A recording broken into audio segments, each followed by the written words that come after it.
Welcome, Brian Hegarty from Travel Leaders Group. Thank you. Have a seat. Brian's the VP of Marketing there, and he's going to talk to us about user-generated content from travel agents, of all people. So let's talk about the travel market really quickly. Sure. You know, there's no doubt that in the past 10 years, there's been a ton of changes in the travel marketplace, just as a lot of industries have faced. And for us, it's really important that we continue to evolve with that in order to remain relevant in our space. And so there's really four big areas that we've been watching within travel that I think probably have a lot of parallels for a lot of the people in the room. First one that we look at is that the customer has definitely changed over the last 10 years, and customers don't want to be marketed to anymore. They want to be part of the conversation. So it's really important for us that we change the way that we interact with our customers in order to include them in the conversation and not just shout at them from a marketing standpoint. Yep. We've also seen pretty big changes in the demographics of our customer. On one end of the spectrum, we have baby boomers that have matured. And in travel, that's good because that means they have more time and more money in order to travel. Right. And on the other end of the spectrum, there's been all the buzz around the millennials and the power that the millennial group has that's coming up. And certainly we have to recognize that different generations of customers have different needs from a marketing perspective. With that, it also means that the customer experience has changed because people are looking for more experiential travel than ever before. And the world is a smaller place than it was 10 or 20 years ago. It's easier than ever to get around and experience things around the world today. And today's travelers don't want the same vacations that their parents had 20 or 30 years ago. So we have to recognize that. And probably last major point for us that we've been aware of is that travel distribution has changed. And you know, it's hard to believe that it's only been 10 years that we've had this device in our hands, right? And think about how much has changed in the last 10 years with the evolution of the iPhone and all the digital marketing advances that we've had in the past 10 years. And that's also impacted the way that travel distribution happens. So for us, when we look at transactional products, things like hotel rooms and airline tickets, they've become commodities and they've heavily migrated to be online travel purchases. And so for all of us coming to a place like Las Vegas, it's real easy to go online, find a $200 airline ticket and buy it, find a $200 hotel room and buy it. But as the complexity of travel increases and as the cost of travel increases, the need for the intermediary, like a travel agent, continues to increase as well. Awesome. And so we'll get a little bit more into your business model in a couple of slides, but just on the top level, you're really lead gen is what you're doing, right? You're generating leads for travel agents, and you were doing that, but having some struggles. We were, and you know, when we first had some of our early entry into lead gen, we were able to generate a lot of interest in the product, but we were really attracting the wrong type of customer. We were focused on product and price and promotion, and in doing that, we were able to drive a lot of paid traffic to our site, but they were deal seekers. They were people that were looking for the next best thing, and they weren't necessarily good quality customers. Awesome, and we don't get to steal your thunder too soon, but an opportunity you discovered was sort of look at the way that you're selling, not travel, but... Right, exactly. So in our world, you know, we really have a complex equation in what we're trying to sell to the end user customer. And when we first started our lead gen efforts, we were really focused on trying to sell travel online, but we were representing travel agents in the process. And so we had kind of an aha moment where we stepped back and determined that the product that we're selling really isn't travel itself, but it's the travel agent. Awesome. And so I'm sure a lot of people in the room are saying, well, do people use travel agents still?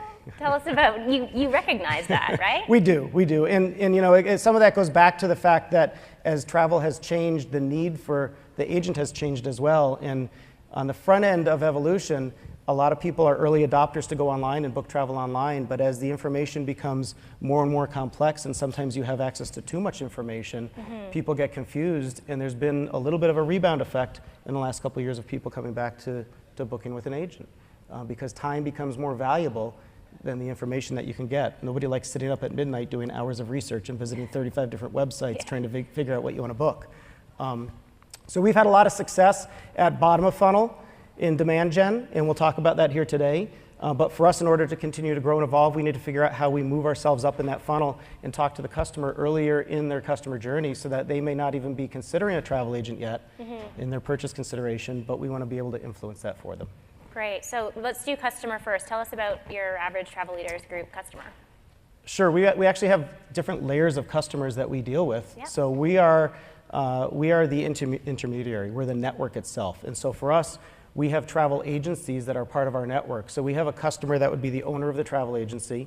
We have the frontline travel agent as a customer, and then we have the ultimate end user traveler as a customer as well. So we have different layers of customers that we have to be aware of in our interaction. As we look at segmentation of our customer base, it's real easy to just kind of draw a line in travel and say we have leisure travel and we have corporate travel. Two very different segmentations of customer, but within that it gets very complex, because there's lots of different types of travel that people do. Awesome. And Travel Leaders itself, I know you're in Minnesota and you have various offices and several networks and you're going through changes, so it's not simple. Yeah, it's one of those things where we've grown very quickly over the last 8 years, in part through acquisition and in part organically.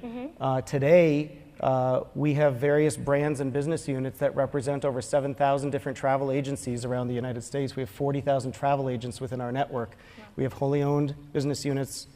We have travel franchise units, which is just like franchise in restaurants or in hotels. And then we also have consortia relationships where independently owned agencies can become members of our network and get some marketing support and lead generation support and things like that. And you're a seasoned veteran of the travel industry. I am. Yeah, I started selling travel when I was in college, selling spring break trips, and 25 years later, I'm still at it. So it's been a good ride for me. Along the way, I've been primarily focused on the marketing side of travel. I've been in product development as well as marketing for the past 5 years now. I've been with Travel Leaders Group. Before that, I was 14 years with Delta Airlines and Northwest Airlines. We've had, within Travel Leaders Group, we've had a little bit of an evolution. And just this past year, we kind of stepped back and looked at our entire organization and decided that we needed to become a lot more customer-centric in how we organize our marketing efforts. Mm-hmm. So right now, we have our marketing team divided up into 4 areas. We have digital demand, which is responsible for all of our lead generation and digital platform, so things like our websites and social media. We have loyalty marketing, which is responsible for talking to all of our existing customers, because it's a different relationship when we talk to our existing customer versus trying to attract a new customer. We have our content studio. We do all of our own internal content and creative that we develop ourselves. And then we have partnership marketing. So they're responsible for the relationships we have with some of our supplier partners and the co-op marketing programs that we have that go along with that. Awesome. And so in addition to that shift in your team, you also had a shift in your approach. And we did. This is the crux of it. We're going to walk through exactly how you did it, but just give us that high level. Yeah, so I think there were really 2 key learnings that we had along the way as we were looking to drive more demand in this lead gen project. One of them is that the travel agent is really our product. We're not selling travel, we're selling the travel agent. And the other one that we determined is that the travel agents have great stories to tell. And the stories that the agents can tell are really the core to the differentiator for us and how we can be different online and attract different types of customers. Awesome. So let's go right to it. The user-generated content and how you did this. So step 1, the individual. Let's get into that. Yeah. So we mentioned earlier that we were attracting the wrong audience and really trying to sell the wrong type of product. One of the things that we determined is that we had a disconnect in the way that we were trying to position things in the online space. We were trying to sell travel product in a way that wasn't necessarily attracting the type of quality customer that the agent wanted.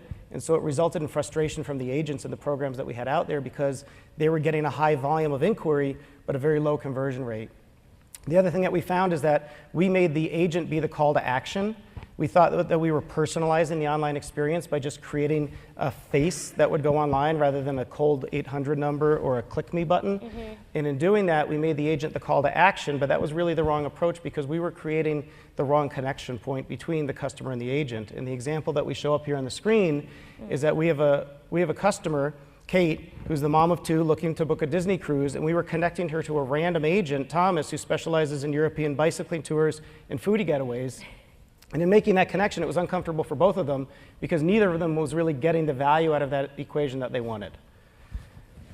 And so, like we said, what are we really selling? Yeah, right. So once we stepped back and decided that we weren't really selling travel, we were really selling the travel agent, and we needed to come about it from a different approach. That's where we really determined that the power was in the individual story of the agent and the expertise that the agent can bring to the equation. And the content you can produce from that, but your challenge, of course, being... Right. We have a vast network, and we currently have 4,000 different agents participating in this lead gen program with us, each of them with a unique individual profile in the program. So it's managing that scope of content, and how do we allow it to be individual and personalized and unique, but still keep some control over it. Got it. So you built a machine at scale. We did. Tell us about the profiler project. Yeah, so the base of the program that we built is called Agent Profiler, and really it is an individual opportunity for agents to profile themselves in the online space. Each agent in the network has the opportunity to create their own individual unique profile. The benefit of doing that is that it creates a personalized experience both for the agent and for the customer. And in doing that, we're able to create different qualities around that profile that allow us to create a marketplace of agents that then allows us to connect those agents to qualified customers. So now instead of having random connections of agents and customers, we can connect the right customer to the right agent based on the qualities that that customer is looking for.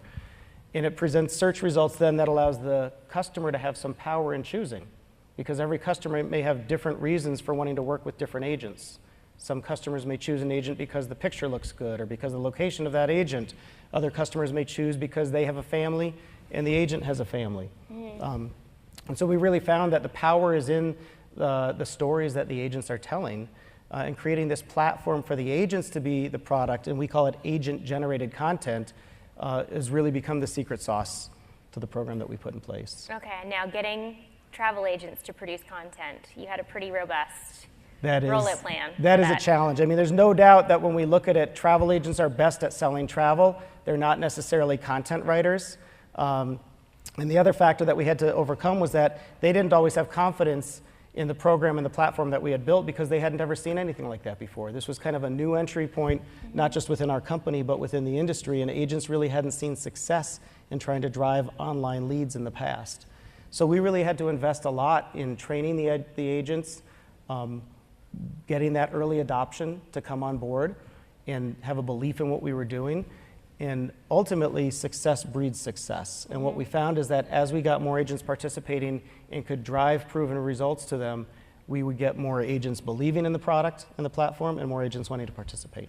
And let's talk about your education sort of approach, because I know you had online, on demand, and then you also do regular events where you had training.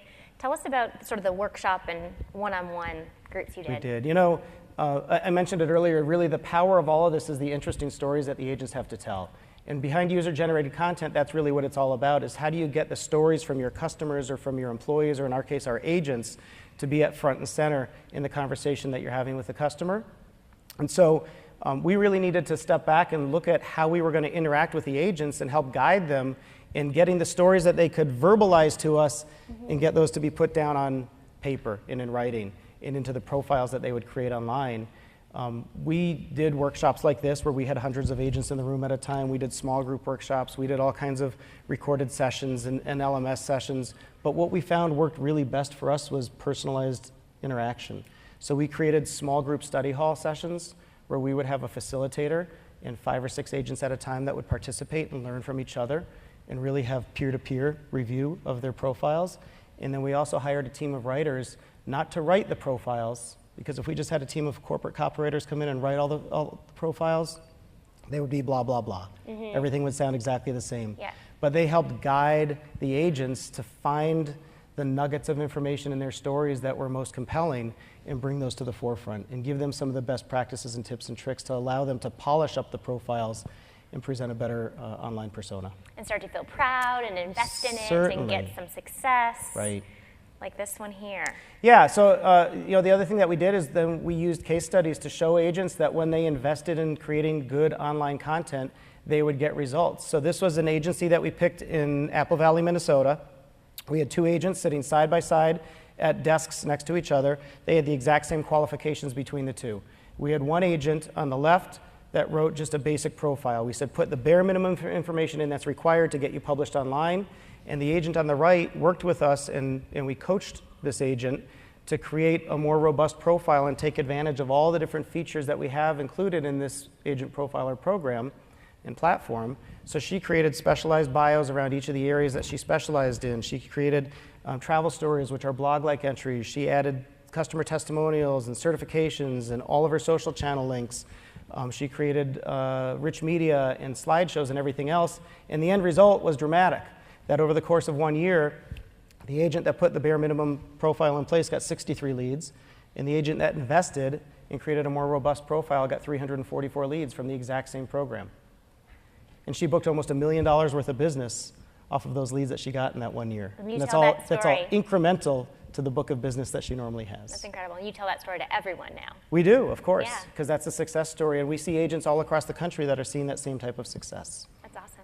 So this has been a couple years in place, but you've been making changes and doing some testing and that sort of thing. Tell us about that. We have. You know, it's really important that once we build the platform, we didn't stop. It's not like it was complete on the day that it launched. That was really the launching point for us to continue to evolve and change, because there were so many learnings that we got from it. And one of the key things for us was all of the data that we were able to extract from this program allowed us to optimize and get even better over time. So we really focused on a couple of key areas. One was the user experience testing. Ultimately, this was meant to be an interaction with the customer. And so we needed to understand, was the customer reacting properly to it? So we did a lot of website user experience testing.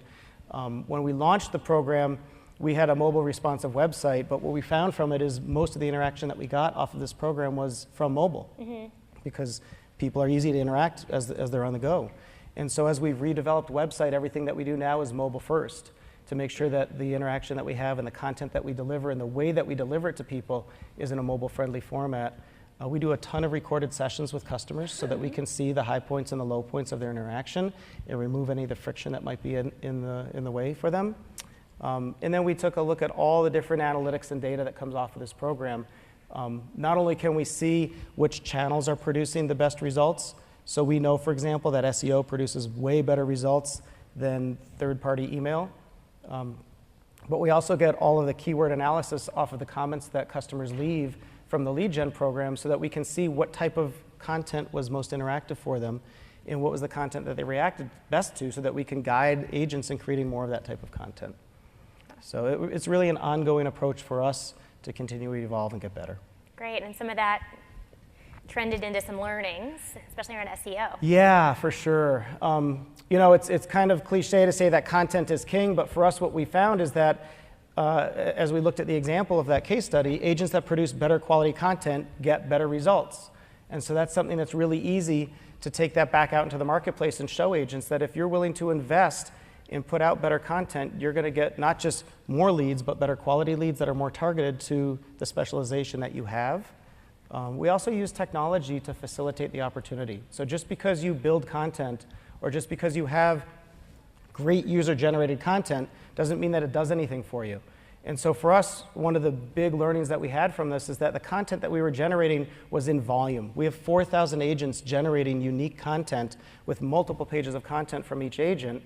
But the way that we were dishing it up to the customer when we first launched this was in a single element search. So you could search for an agent by the location of the agent, by the destination they specialize in, by their area of interest.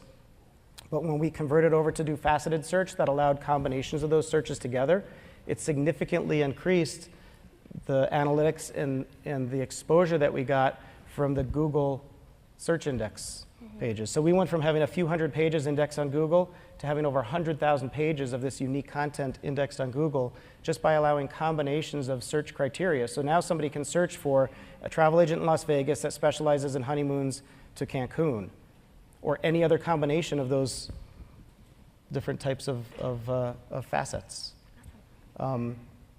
We learned that the value of organic traffic was way more important to us than anything else that we were doing. 25% of the site traffic that we drive today is organic, but it generates 70% of the leads that we get through this program. And so the more unique content that we can produce, the more value it gives us in the organic search world. And so even though we still do paid search and PPC and social and other channels, we're really focused on how do we drive more unique organic content so that it gives us more authority in the SEO world. And the screenshot that I have up here is a good example that when we combine the benefit of some of the technology and the search functionality with the value of our SEO, we win in Google. And in this case, we have the top 8 spots in the Google search result. And we see that all the time, that as we put out this type of unique content, it's the individual agent profiles that are showing up as Google search results as people are out there searching for travel expert in Australia, or celiac travel expert, or travel agent who specializes in honeymoons to Jamaica. And those are the types of searches that we win. They're long tail searches that are low in the funnel, but they also have very high conversion profiles to them.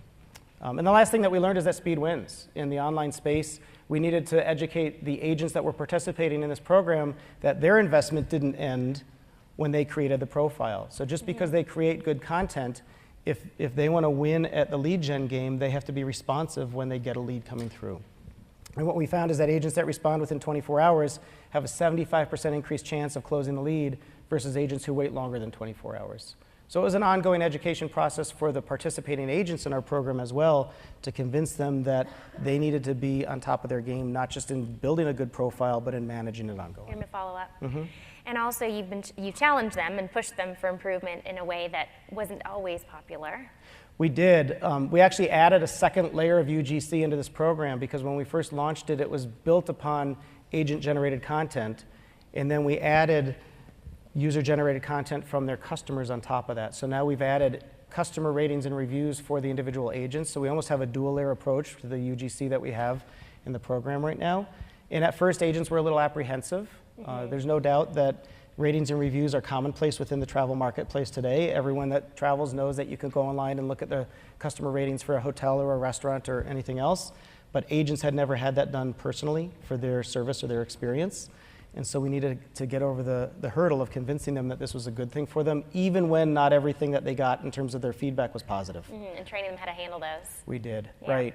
And so the result, though, is very positive because when we look at the metrics, we see that agents that add ratings and reviews to their profiles get 85% more leads versus agents who don't have ratings included. And that's because it adds more authenticity. And it's another layer of authenticity. It's not just the agent telling their story, but now it's their customers validating the story on behalf of the agent. Great. Now that innovation continues on, I know you doing a lot around agent as product continuing, the impact to your organization, but let's talk more about the expansion of your program. Yeah, so certainly. How you broadened through campaigns, so personalization? We did. So we took this platform that was originally built for lead generation, and now we've expanded it and we're using it in other areas to benefit the organization. Now that we have this database of unique agent-generated content, personalized information about the passion of each individual agent, we can start using it in other areas. So now when we have email campaigns going back to our existing customers, and we know the agent that that customer is related to, we can personalize the email so that it comes from the individual agent that they have the relationship with. So that from address on the email, the header information and footer information, the contact information, all features the agent that they already have the relationship with. When the customer interacts with that email and clicks through to a website landing page, the call to action on that page again features that same agent. So now we give that customer a continuous experience with the agent that they have a relationship with. So not only does it improve KPI for things like open rate and click-through rate, conversion, but it also builds loyalty among that customer and that agent. And it's another opportunity for the agent to get repeat and referral business from that customer. Great, and I know you have something bigger kind of in the works. We touched on it in the beginning with moving beyond sort of the existing market. We do. For us, what we've done with this agent profiler program and the lead gen that we've done to date is really bottom of funnel. Right, we're connecting qualified customers with qualified agents, and those customers have already gone online, done a lot of their own research, and they've gotten to the point that they're overwhelmed, they're confused, or they need validation for some of what they found, and they're turning to an expert to help find them, and we've created a very effective way for them to connect with that expert. But we know that if we want to continue to grow our program, we need to move higher up in that customer journey. And in order to do that, we can't use the same approach that we've taken to date because we've cast a wide net with Agent Profiler.